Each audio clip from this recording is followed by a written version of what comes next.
राधे राधा वल्लभ श्री हरिवंश जय श्रीमन्नारायण। आज मैं आपको एक ऐसी बात बताने वाली हूँ जिस बात के विषय में हर साधक को पता होना चाहिए और एक ऐसा गुप्त रहस्य श्री राधा रानी से रिलेटेड और श्री राधा रानी के नाम जाप से रिलेटेड मैं आपको बताने वाली हूँ कि जब भी आप राधा जी का नाम जाप करते हो या फिर उनकी पूजा आराधना करते हो उस समय साधक के अंदर कुछ शक्तियाँ जागृत होती है। शक्तियाँ जागृत होने का अर्थ ये नहीं होता कि आपको अलग से कुछ दिखेगा, ऐसा कुछ नहीं होता। देखो, 5 संकेत मिलते हैं जिनसे आप थोड़ा-सा आइडेंटिफ़ाई कर सकते हो, थोड़ा-सा पता कर सकते हो कि जो श्री राधा रानी है, हम उनका नाम जाप कर रहे हैं या फिर हम उनका कोई दूसरा पाठ कर रहे हैं, कोई ऐसा पाठ है जिसको आप नित्य डेली बेसिस पर डेली करते हो, मतलब डेली बेसिस उस पाठ को श्रवण करते हो, किशोरी जी की सेवा करते हो उस पाठ के माध्यम से। या फिर आप मान लीजिए एक ऐसे साधक हो जो पाठ तो नहीं करते, नित्य कोई पाठ नहीं करते, बट आप डेली बेसिस पर नाम जाप करते हैं। आपने 10 लाख से ऊपर ऊपर नाम जाप की सेवा कर ली है तो आपके लिए इम्पोर्टेंट है ये वीडियो। 5 संकेत मिलते हैं किशोरी जी की तरफ से हमें जब हम साधना आराधना पवित्र मन से और सच्चाई के साथ ईमानदारी के साथ हम श्री जी की शरण में होते हैं। और पर्सनली जिनको गुरु दीक्षा होती है उनको तो ये अनुभव होते ही होते हैं। वैसे साधक इन पर कोई चर्चा नहीं करते, इनको गुप्त रखा जाता है। बट हम आपको बताने जा रही है 5 संकेत। 5 में से आपको 1, 2, 3 जो भी रियलाइज हुआ हो अपने अंदर कमेंट्स के द्वारा प्लीज शेयर करें, साझा करें हम लोगों के संग। एक बात को समझो कि जब हम कोई भी मंत्र जाप करते हैं तो मंत्र कभी भी साधारण नहीं होते। मान लीजिए आपको कोई व्यक्ति बुलाना चाहता है तो वो व्यक्ति आपको कैसे बुला सकता है? आपके नाम से पुकारेगा ना आपको। मान लो आपका नाम नहीं पता और आप एक भीड़ भाड़ की जगह पर हो तो वो व्यक्ति आपको कैसे बुला सकता है जब नाम नहीं पता? तो या तो आपको नाम के द्वारा बुला सकता है, नाम के द्वारा ही बुलाया जा सकता है। ऐसे ही सेम जब भी हम भगवान को बुलाते हैं तो सबसे अच्छा माध्यम होता है, देखो सबसे बेस्ट माध्यम तो होता है भावना। जितनी अच्छी भावना होगी, जितना प्योर आपका मन दिल होगा, जितनी अच्छी इंटेंशन आपकी होगी, आप जिस भी भगवान को बुलाएंगे, जिस भी इष्ट देव की आप आराधना करते हैं वो तुरंत आ जाएंगे, क्योंकि भगवान हमेशा भावना देखते हैं। आपको मंत्र आता हो ना आता हो डजन नॉट मैटर, उस बात से रत्ती भर भी फर्क नहीं पड़ता। फर्क पड़ता है आपकी भावना, आपकी इंटेंशन कैसी है अपने भगवान को लेकर, अपने इष्ट देव को लेकर के।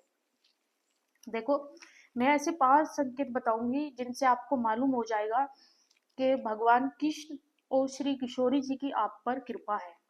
देखो, जो साधक होते हैं वो सच्चे मन से, पूर्ण श्रद्धा के साथ, पूर्ण विश्वास के साथ राधा जी की नाम जाप करते हैं या फिर उनका कोई नित्य पाठ करते हैं तो सबसे पहले साधक के अंदर ही बदलाव होते हैं। बदलाव होते हैं हमारी बॉडी के अंदर, ये बॉडी के अंदर चेंज भी होता है। इसका एक अर्थ है, देखो, जब हम कोई मंत्र जाप करेंगे तो जैसे हमने मंत्र बोला तो मंत्र बोलने से हमारी बॉडी के अंदर के जो भी वेव्स होते हैं, जो भी तरंगे होती है शरीर के अंदर, वो चेंज हो जाती है। अब देखो, अच्छा बोलोगे तो अच्छा फील होगा और आप किसी व्यक्ति को नेगेटिव बोलो तो इतना तो आप भी जानते हो कि नेगेटिव ही फील होगा भाई उसको। तो मंत्र जाप करने से क्या मंत्रों की शक्तियां नहीं होती? क्या वो आपके अंदर नहीं आएगी? क्या आएगी, डेफिनेटली आएगी। तो जब भी नाम जाप करो, साधना करो, ये 5 संकेत मिलेंगे और इन 5 संकेत ये राधा जी देती है आपको। उनका मंत्र देगा, उनका जो भी पाठ करते हैं वो देगा, और वही आपकी लाइफ को चेंज करता है और सबसे बड़े बदलाव होते हैं आपके शरीर के अंगों में। सबसे बड़ा पहला जो संकेत मिलता है, शरीर का हल्का महसूस होना। यानी जब आप मंत्र जाप करते हैं, आप ध्यान करने बैठते हैं तो आपको ऐसा फील होता है अंदर से कि आपका जो शरीर है, आपके जो बॉडी पार्ट्स है वो बहुत ही हल्का फील कर रहे हैं, आपको बहुत ही अच्छा फील हो रहा है, जैसे आप जमीन पर होकर के अपने आप को हवाओं में फील करते हैं। इट मीन्स, कहने का अर्थ, आपके अंदर कोई भी नेगेटिविटी नहीं है, आप बस हर सिचुएशन में सिर्फ पॉजिटिव रहते हो। जो भी व्यक्ति जितना पॉजिटिव रहता है उसके चेहरे पर दिखता है। आपकी भक्ति, आपके मंत्र जाप करने की प्रक्रिया आपके चेहरे की दिव्यता बता देती है और पर्सनली आपकी आंखें बताती है। जो व्यक्ति जितनी दिव्यता होगी, जितनी प्योरिटी होगी, जितनी अधिक भक्ति की होगी, उसके चेहरे से ज्यादा उसकी आंखों में वो चीजें दिखती है। तो आपको यदि ऐसा फील होता हो, आपने नाम जाप किया, साधना की, आराधना की, कि भाई आपका जो मन है वो हल्का फील कर रहा है, आपका शरीर हल्का फील कर रहा है, तो ये पहला संकेत है कि राधा जी आपको मंत्र के द्वारा वो शक्ति प्रदान कर रही है, मतलब आपको वो मंत्र शक्ति प्रदान कर रहा है कि आप प्योर हो रहे हो, धीरे धीरे आपके शरीर के अंदर की शुद्धिकरण किया जा रहा है। दूसरा है आंखों में अलग सा तेज दिखाई देना। दूसरा संकेत मिलता है जब हम नाम जाप करते हैं, सेवा करते हैं, तो आंखों में तेज दिखाई देता है। किस प्रकार से होता है? धीरे धीरे जो आपकी आंखें होती है, आपकी आंखों में चमक आनी शुरू हो जाती है, थोड़ा सा आपकी आंखों में लालिमा दिखाई देती है। यही जो बदलाव होते हैं, ये कोई बाहर से बदलाव नहीं होते भाई, ये बदलाव ही आपके शरीर के अंगों से होने स्टार्ट होते हैं, और ये अंदर से बदलाव होते हैं। जब ये अंदर से बदलाव होते हैं तो आपको फील होता है। जैसे इसके अलावा हल्का सा आपको गर्दन में दर्द होगा, कंधों में हल्का सा दर्द होगा, तो ये सारा आपके लिए हिंट्स होता है। क्या हिंट्स होता है? कि आपके अंदर दिव्य शक्ति प्रवेश कर रही है। और स्पेशली ये दिव्य शक्ति ऐसे नहीं है कि कोई बाहर से होगी, नहीं, ऐसा कुछ नहीं है भाई। दिव्य शक्ति है ये उस मंत्र की, उस साधना की, उस आराधना की जो आप करते हो, जो राधा जी का नाम जाप करते हो, उसी से आपको ये वाइब्रेशन क्रिएट होती है। ये आपकी हड्डियों, आपकी आपकी जो रीढ़ की हड्डी होती है उसमें भी अलग से वेव, जो तरंगे होते हैं वो अलग तरीके से बिहेव करती है। देखो, जब कोई व्यक्ति मरने वाला होता है तो उसके सामने कभी कभी महामृत्युंजय का मंत्र जो किया जाता है, बोला जाता है शास्त्रों में कि कोई व्यक्ति को ऐसा कष्ट आ गया, मान लीजिए उसकी जान पर बना है, तो उसके लिए महामृत्युंजय जो मंत्र होता है उसका प्रयोग करो बैठ करके। संतो मतलब जो पंडित होते हैं उनसे कराओ आप। तो भाई, मरे हुए व्यक्ति में आप प्राण डाल सकते हो मंत्रों के द्वारा। तो ये साधना राधना थोड़ी साधारण चीज नहीं होती है, दिव्यता देती है आपके अंदर।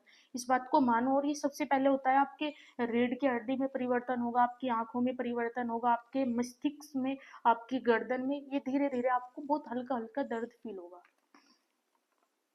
देखो, सर में हो रहा है तो आपका आज्ञा चक्र क्या हो रहा है? वो हील हो रहा है, आपके आज्ञा चक्र एक्टिव हो रहा है। ये साधारण नहीं होता है। तीसरा है ध्यान में प्रकाश दिखाई देना। जब भी आप आराधना साधना करते हो तो उस दौरान क्या होता है, आपको सपनों के माध्यम से या फिर आप आंखें बंद करते हो, तब भी आपको क्या दिखता है? तब भी आपको ये दिखता है कि आप कोई एक वाइट जो लाइट होती है, प्रकाश जो होता है वो आपको दिखाई देता है। यह आपके मन की गहराई का एक इंडिकेशन होता है कि आपके मन के अंदर जो प्योरिटी है वो उस चीज को दर्शाता है। क्या आप अंदर से एकदम प्योर हो चुके हो? इंटेंशन प्योर है, प्योर आप आत्मा सोल बन चुके हो। और प्योर सोल बनने से आपको ये दिव्य प्रकाश यानी व्हाइट प्रकाश आपको दिखता है। आप किसी को मिलाओ ये संकेत तो कमेंट्स में बताना, सबको नहीं मिलेंगे, ये तो पता भी नहीं होता। लास्ट और अंतिम, पैरों में हल्का सा दर्द होना, यानी पैरों में हल्का दर्द होना, तलुओं में हल्की सी गर्माहट होना, और शरीर थोड़ा थोड़ा गर्म रहना। ये एक हिंट्स होता है साधक के लिए कि जो आप मंत्र जाप कर रहे हो, जो नाम जाप कर रहे हो, ये आपकी बॉडी को बताता है। आपकी बॉडी में हमेशा हीट रहता है, आपका चेहरा हमेशा थोड़ा थोड़ा गर्म रहे, आपके हाथ पैर थोड़ा गर्म रहे, आपको हीट फील हो, तो ये आपके लिए एक प्रकार से हिंट्स होता है कि आपने जो मंत्र जाप किया, आपने जो साधना की है, वो आप में दिखती है, आपके शरीर में दिखती है। क्योंकि वो जो दिव्य शक्ति होती है, जो मंत्र की जो एनर्जी होती है, वो आपको टच करती है, आपके अंदर प्रवेश कर रही है। और प्रवेश हमेशा कब कर सकते हैं? जब आप शुद्ध हो जाओगे भाई, तभी दिव्य शक्ति आपके अंदर प्रवेश कर सकती है। अन्यथा ऐसे कभी नहीं कि नेगेटिव हो, नेगेटिव चीजें सोच रहे हो, कभी नहीं आएगी। कितने ही प्रयास कर लो, कभी नहीं आएगी। तो ये पांचों संकेत एक भी आपको मिला हो तो पक्का से डेफिनेटली खुश हो जाओ, किशोरी जी आप पर कृपा कर रही है। और भाई उनकी जो दिव्य शक्ति है, जो भी आप मंत्र जाप कर रहे हो, जो भी चैंटिंग कर रहे हो, वो आपके लिए काम कर रही है। एक भी मिला हो कमेंट्स में बताए, वीडियो शेयर जरूर करें। राधे राधे।